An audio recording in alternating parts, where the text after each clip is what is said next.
Shane Tiller's day was already a disaster when the woman fell in front of his produce stand. "Whoa, ma'am!"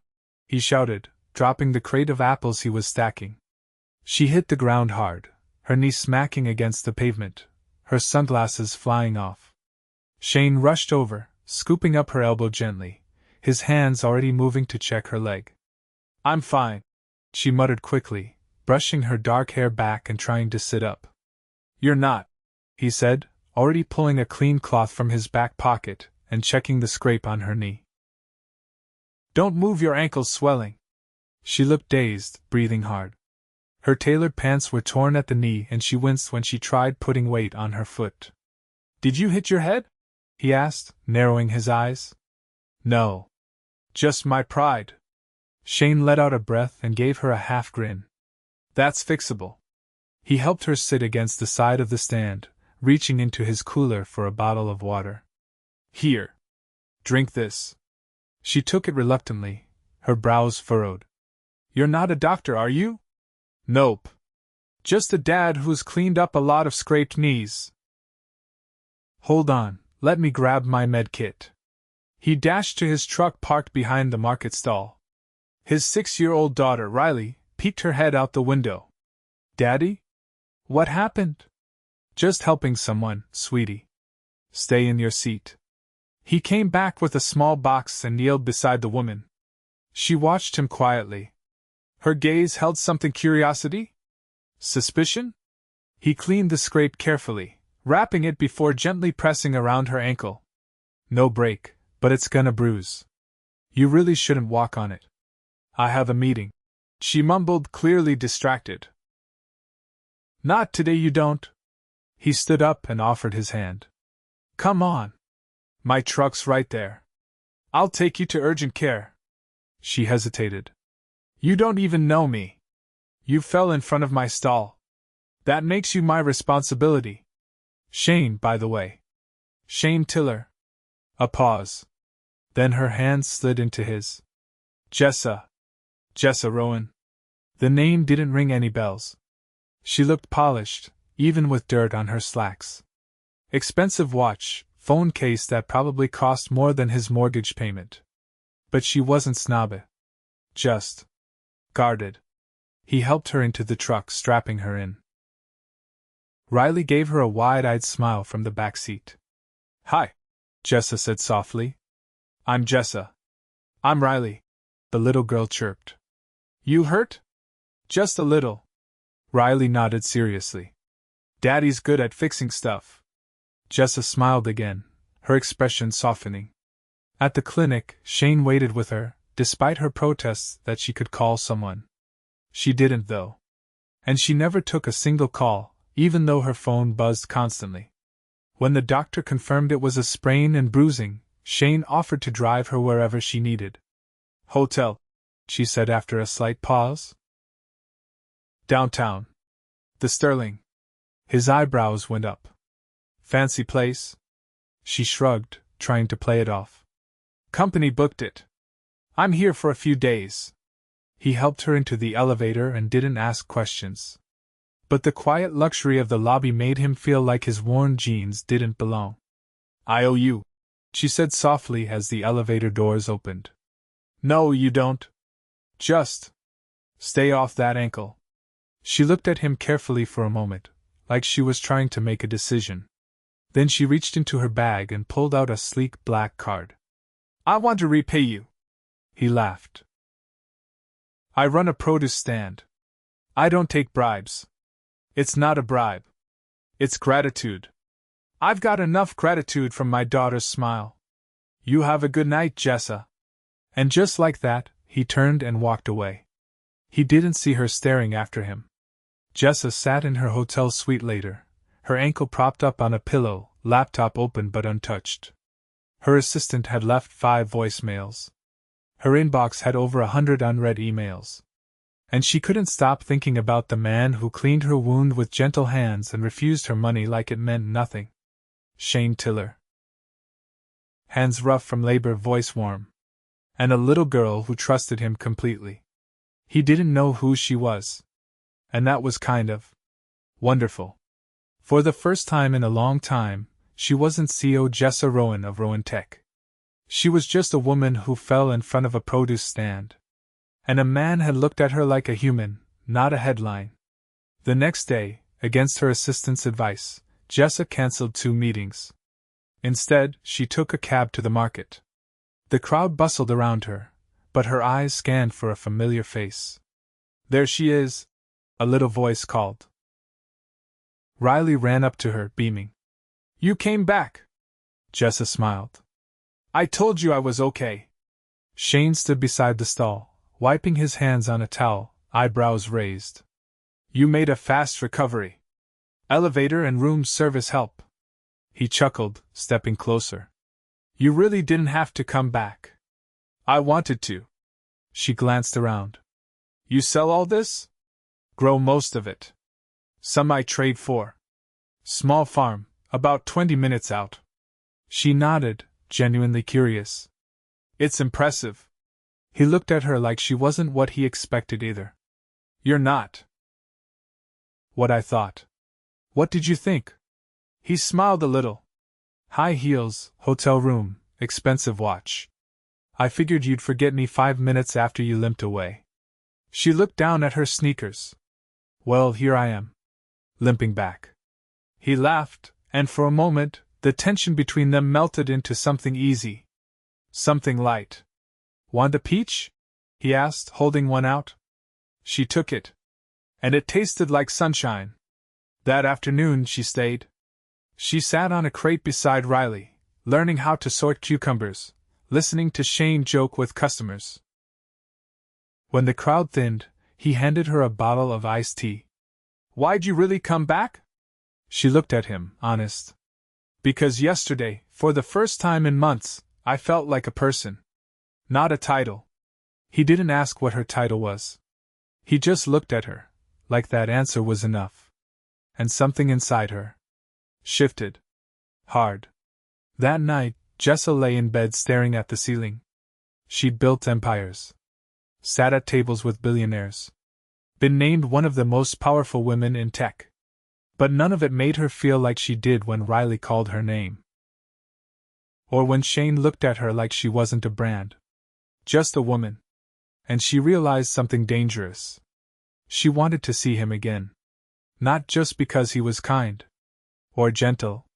Or ridiculously handsome. But because something about him made her heart feel awake. And she hadn't felt that in a long, long time. "I didn't expect you today," Shane said as he stepped down from the truck, wiping his hands on the side of his jeans. Jessa stood beside the market stall again, but this time she had a paper bag in one hand and her weight balanced carefully on both feet, the brace around her ankle mostly hidden beneath wide-legged linen pants. She offered the bag to him. "You loaned me your time." "I brought lunch." Shane took it with a cautious glance. "I was just going to grab something from the taco stand. That's why I brought sandwiches." He opened the bag. "Turkey, huh?" "You guessed right." "I didn't," she said, brushing her hair back. "I asked Riley." He looked past her to where his daughter sat beneath the shade of a nearby awning, reading a picture book. "She likes you." Jessa shrugged. "She saw me trip headfirst into a sidewalk. That builds trust." He chuckled quietly and motioned toward a nearby bench. "Let's eat." She followed him, settling beside him with careful movements. The park next to the market buzzed with families, musicians, and the scent of roasted corn wafting from a food cart. "I've been thinking about your farm," she said after a moment. He raised an eyebrow. "That's so? I'm curious." "How did you get into it?" Shane leaned back, resting one arm along the back of the bench. "My grandfather owned the land. Kind of skipped a generation. My dad hated the dirt. But after he passed, I moved back. Riley was still a baby. I needed space. Something real." She nodded slowly. "And the market stand just came with it?" "Not at first. I did a lot of odd jobs. Construction. Landscaping. Farming came later. I traded for seeds, built up the soil. Took a few years before I could sell anything worth eating. Jessa studied him. You're stubborn. Had to be. He glanced at her. And you? What do you do when you're not falling in public places? She hesitated, fiddling with the paper wrapper of her sandwich. I run a company. He waited. It's in tech, she added. Software. Automation systems. Like robots? Not quite. Enterprise-level platforms. Logistics operations, that kind of thing. He gave a low whistle. Sounds above my head. It's not as glamorous as it sounds. Shane took a bite of his sandwich and chewed thoughtfully.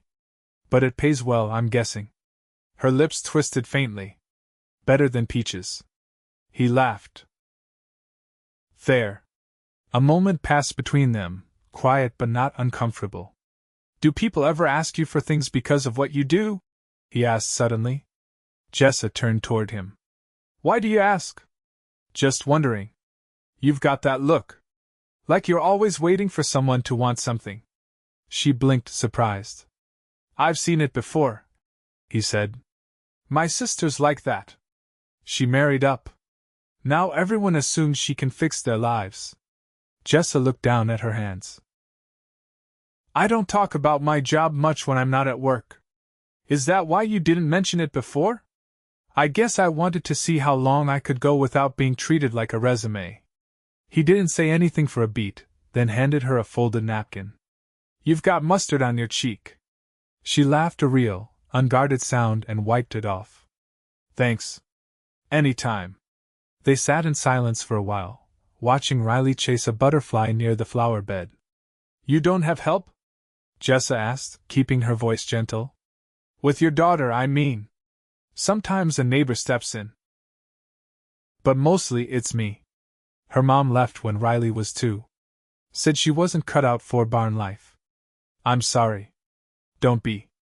I'd rather do it all myself than have someone in her life who doesn't want to be. Jessa looked at him for a long moment. She's lucky to have you. I don't always get it right. But I show up. You'd be surprised how rare that is.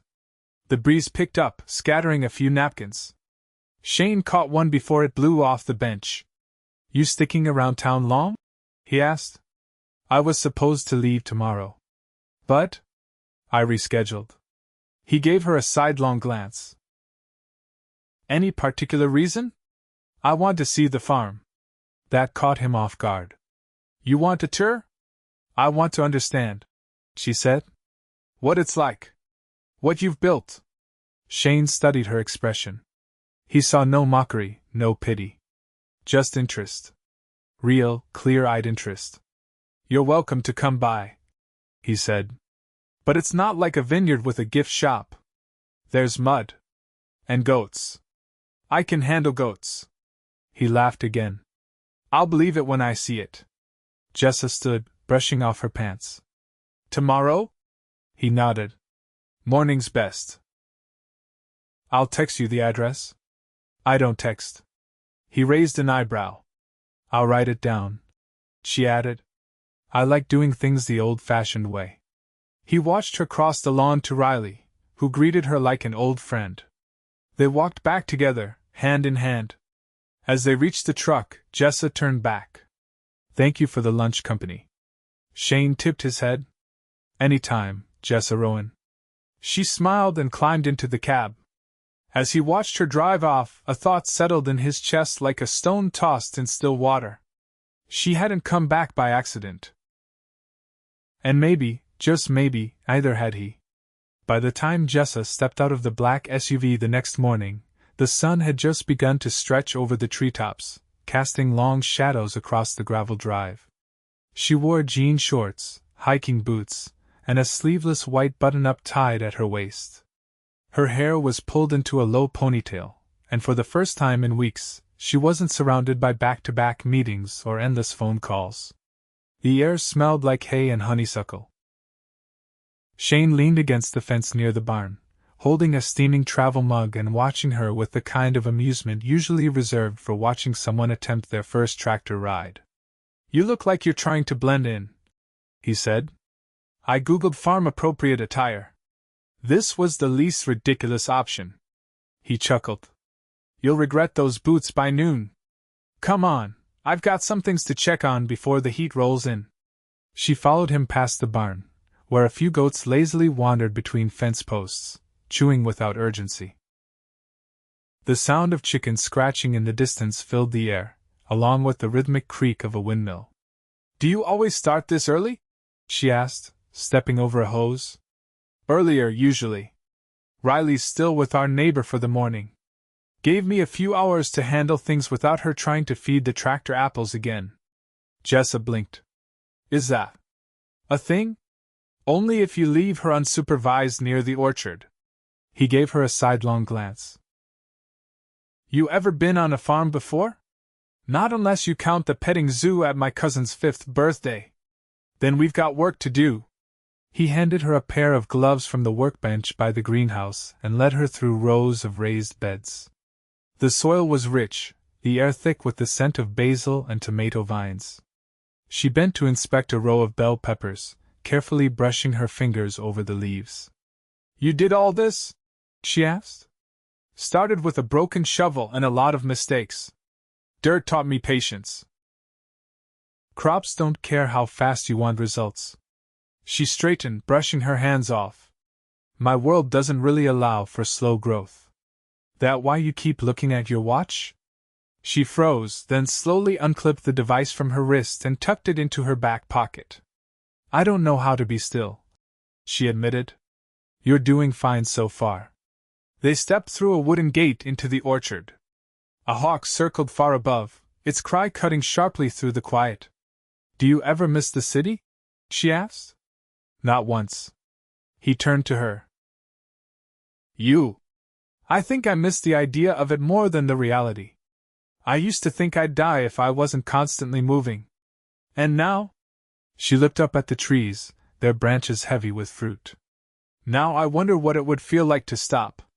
They walked in silence for a few minutes. Then Shane veered toward the old water trough beneath a gnarled oak.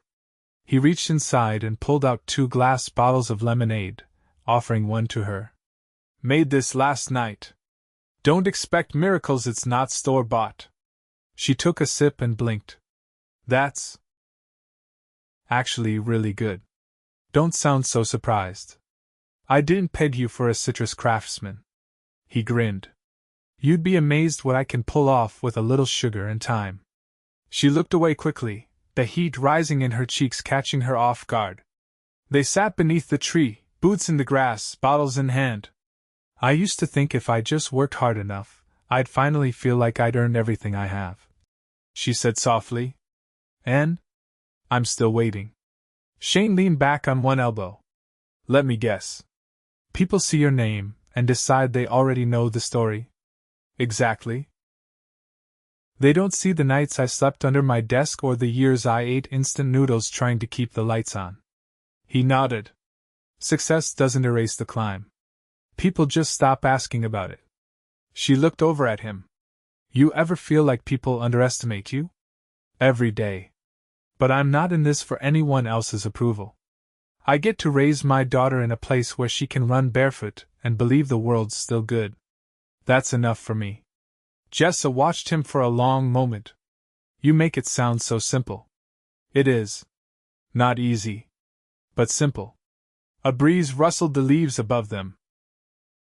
She reached down, plucked a blade of grass, and twisted it between her fingers. Do you ever get lonely? She asked quietly. He didn't answer right away. Then he turned and met her gaze. Sometimes. But if I'm honest, lately it's felt a little less lonely. The air between them shifted. The orchard faded into the background, and for a single breath, the world narrowed to the space between their knees. Before either could say more, the buzz of a truck engine broke the moment. Shane stood, brushing off his jeans. That's probably my supplier. You up for a little heavy lifting? I came for the full experience, didn't I? He handed her his gloves again. Let's see if you can still say that after stacking a few crates of squash. They spent the next hour unloading wooden boxes and sorting produce into bins. Her blouse stuck to her back, and her muscles ached in places she didn't know existed, but she didn't complain. When they finally stopped to catch their breath, Shane handed her a towel and nodded toward the porch. Come on. You've earned a break. Inside the small farmhouse, the kitchen was bright and functional, the table worn but clean. A few of Riley's drawings were taped to the fridge, one of them clearly depicting a goat in a superhero cape. She's got an imagination, Jessa said, smiling. She gets that from her mom. Jessa glanced at him, surprised. I didn't expect you to say that. I didn't expect to be saying it either, he admitted. But some things, even when they end, they leave good pieces behind. She looked at him then not as the man who'd bandaged her knee or the father hauling peaches to market but as someone layered and real and unexpectedly profound. He stepped closer, setting a cold glass of water in front of her. You planning on heading back to your world soon? He asked. She hesitated. Depends. On what? She met his eyes. On whether or not this one will have me a little longer. Neither of them moved, but the space between them felt charged, full of something unspoken and rising fast. Outside, a dog barked, and the spell broke. He cleared his throat. You should take the rocking chair on the porch. Best seat in the house. She nodded slowly, picking up her glass. As she stepped out into the sunlight, she realized something she hadn't dared admit until now. She didn't want to go back. Not yet. Because for the first time in years, she wasn't chasing anything. And it felt like maybe, just maybe, something was finally chasing her. Jessa stood in the middle of the farm kitchen, barefoot on cool tile, holding an envelope in her hand she hadn't planned on opening until after she'd left town. Her assistant had couriered it to the Sterling, but she'd quietly rerouted it here after calling in a favor one she rarely used. She didn't want to bring her world into Shane's, but time was running out.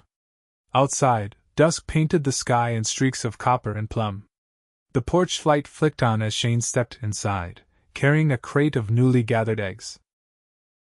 You're quiet, he said, setting the crate on the counter, eyes scanning her face. You've been quiet since the mail came. She rested the envelope beside the sink and turned to face him. It's a contract. For a merger. One I'd been working on for almost a year. He nodded slowly, waiting. She appreciated that about him. He never rushed her. If I sign it, I'll be on a plane to Tokyo next week and I won't touch ground for at least 3 months. He looked down at his hands, then back at her. And if you don't?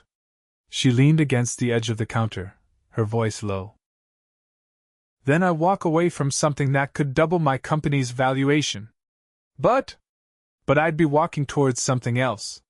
You mean me? He said, his voice steady. Her silence answered for her. He crossed the room, stopping just short of her. I don't want to be the reason you give up anything. That's not fair to you. She stepped closer. You're not the reason. You're the reminder. He searched her face, brow furrowed. Of what? That there's more than just building something enormous. There's building something that matters. He didn't speak for a moment, then reached into the pocket of his flannel shirt and pulled out a folded piece of paper. I've been meaning to show you this. She opened it, her eyes scanning the hand-drawn design. It was a sketch of a roadside farm cafe with outdoor seating under string lights, a chalkboard menu on the side, and kids playing in a small garden nearby. Riley asked what I'd build if I could do anything. He said. This is what I told her. She looked up at him. This is beautiful. I've been saving every spare dollar I can. But it's a long way off. Jessa's fingers tightened slightly around the drawing. I could help you, she said. I don't want your money. I'm not offering it as a handout, she replied. I'm offering it as a partner. He blinked. You'd leave your company? She shook her head. I'd restructure. Appoint a new COO, stay on the board. I've spent my life building systems that can run without me. It's time I proved that. He stepped back, pacing once before running a hand through his hair. What if this doesn't work? He asked. What if we try and fail? She finished. Then we fail. Together. He turned to her, eyes burning. You're really willing to walk away from everything you've built for this? She walked forward, closing the distance. No, she said softly. I'm not walking away from anything. I'm choosing something. You, Riley. This life. He stared at her, chest rising and falling like the words had pushed against something deep inside him. Then, without warning, he reached for her face, cupping it gently with both hands as he kissed her. It wasn't gentle or tentative, it was real. Raw. The kind of kiss that answered unspoken questions and rewrote the air around them. When they broke apart, she was breathless. Are you sure? He whispered. She nodded. I've never been more sure of anything. He pulled her into a tight embrace, his voice rough in her ear. I've never let myself want something like this. But you walked into my world and made it feel bigger. She pulled back just enough to look at him. Then let's make it big enough for both of us. The next afternoon, Jessa stood on the porch with Riley, who was carefully placing wildflowers into tiny mason jars. Do you think Daddy will like these? Riley asked, tongue poking out as she arranged a yellow bloom. I think he'll love them. Riley glanced up. Are you gonna live here now? Jessa crouched beside her. Would you like that? The little girl nodded, then leaned in conspiratorially. You can help me name the goats. Daddy said I couldn't name the next one after a princess again. Jessa laughed. Deal. But only if I get to pick the color for the new cafe chairs. From the field, Shane waved at them as he walked back toward the house, a rolled-up banner under one arm. What's that? Jessa called.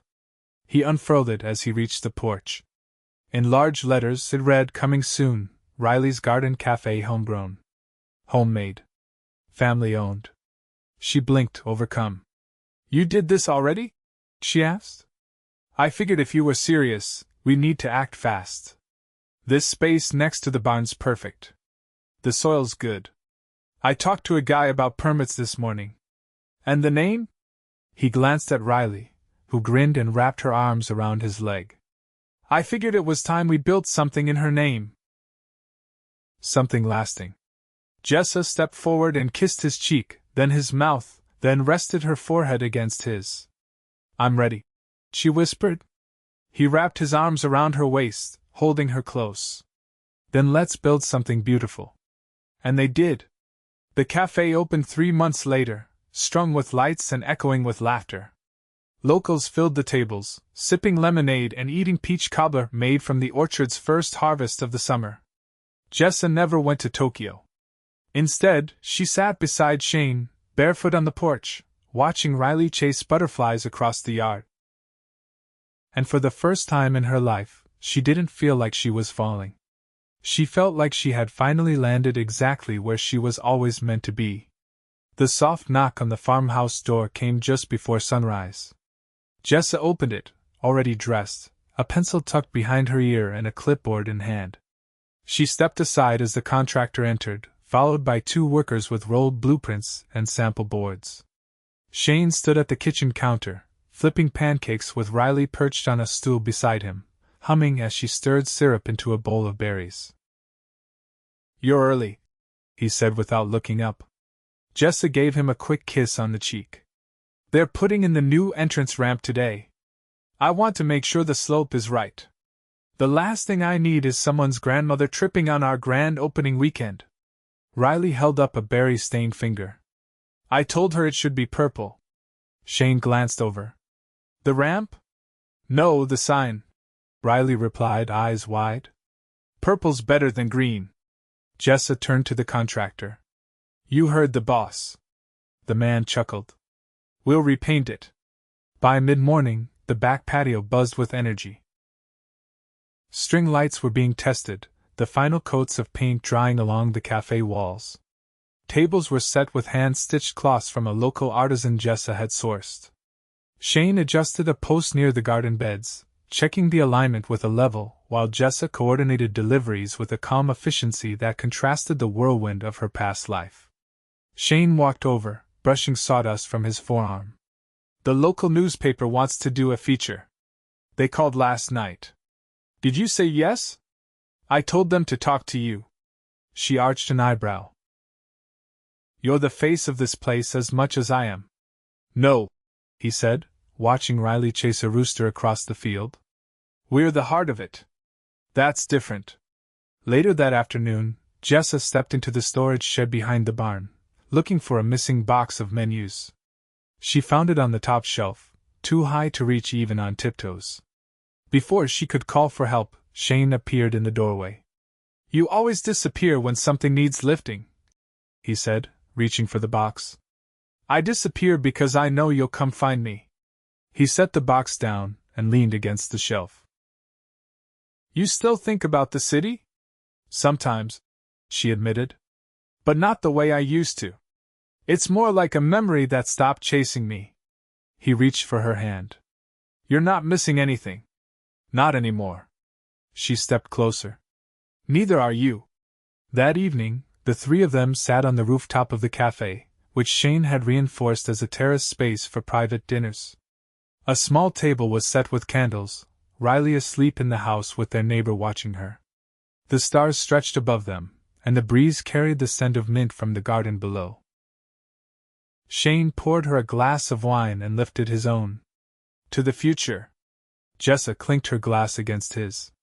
To building it our way. They watched the horizon in comfortable silence until she turned to him. I have something to ask. He looked at her, curious. I want to legally adopt Riley, she said. If you'll let me. His eyes didn't move. You mean that? She already feels like my daughter. I want it to be real. For her. For us. He didn't speak right away. Then he reached into his back pocket and pulled out a small velvet box. I was going to wait until after the opening, he said. But I think now's better. She opened the box to find a simple, elegant ring with a small emerald set into a band of gold. It wasn't flashy. It was intentional. Thoughtful. Just like him. I don't care what your last name is, he said. But I want to give you mine. She nodded once, her voice stuck behind the surge of warmth in her chest. Yes. Absolutely yes. He slid the ring onto her finger, then kissed her slow and deep, sealing a promise they'd both already made in 100 quiet ways. The cafe opened 2 weeks later to a full turnout. Locals crowded the lawn, kids ran barefoot through the herb garden, and an acoustic band played on the porch while people lounged at picnic tables under the trees. The menu was scrawled on a chalkboard, and Riley stood beside it proudly with a stack of hand-drawn flyers. Jessa moved through the crowd like she belonged there, her clipboard replaced by a bright apron stitched with the cafe's logo. She laughed with a woman from the quilting group, helped a child find a lost shoe, and introduced a couple to the new honey lavender lemonade that had quickly become a hit. Shane watched her from the porch, arms folded, pride etched into every line of his face. You've got good taste, said a voice beside him. He turned to see his sister, her arms crossed, watching Jessa with a knowing smile. I always did, he replied. That evening, after the guests had left and the lanterns had dimmed to soft glows, they sat on the porch steps with Riley curled between them, half asleep. Fireflies blinked lazily across the lawn, and the only sounds were the chirping of crickets and the occasional creak of the swing in the breeze. Jessa kissed Riley's forehead, then looked at Shane. Did you ever think this would be your life? He shook his head. Not in a million years. Do you miss the way it used to be? He looked at her and gently brushed a strand of hair from her face. I didn't know what I was missing until you fell at my feet. She laughed softly. Literally. He leaned in, pressing his forehead to hers. Thank God for uneven sidewalks. Riley stirred, curling into Jessa's side. They sat there until the stars grew brighter and the night wrapped around them like a blanket. They had built something real. Not perfect but true. Rooted in soil, in trust, in shared dreams. And as the moon rose higher, casting silver light across the fields, they knew one thing with absolute certainty. They were home. Forever.